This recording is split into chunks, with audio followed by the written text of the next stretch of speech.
कैसा बना है? अच्छा बना है। पास्ता कैसा बना है? 100 out of 100 और इतना टेस्टी है, बहुत अच्छा है। ओहो, श्रीजा भी पास्ता टेस्ट करेगी। तर मी छान मुलांसाठी पास्ता बनवलाय। श्रीजा बघा कशी पास्ता खाते। हां, एन्जॉयिंग। तर आज होता चिल्ड्रन्स डे आणि मी माझ्याकडे क्लासला जी मुलं येतात त्यांच्यासाठी छान सेलिब्रेशन करायचं ठरवलं आणि मी त्यांच्यासाठी त्यांच्या आवडीचा व्हाईट सॉस पास्ता बनवलेला आहे पार्टी म्हणून आणि मस्त डान्सही केला आहे।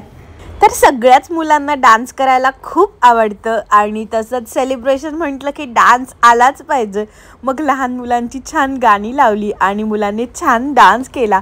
मुलं आनंदी होते आणि त्यांच्याबरोबर मीही खूप आनंदी होती आणि माझी श्रीजा ही खूप हॅपी होती। श्रीजासुद्धा डान्स करत होती, हात हलवत होती, तर मलाही खूप मज्जा येत होती।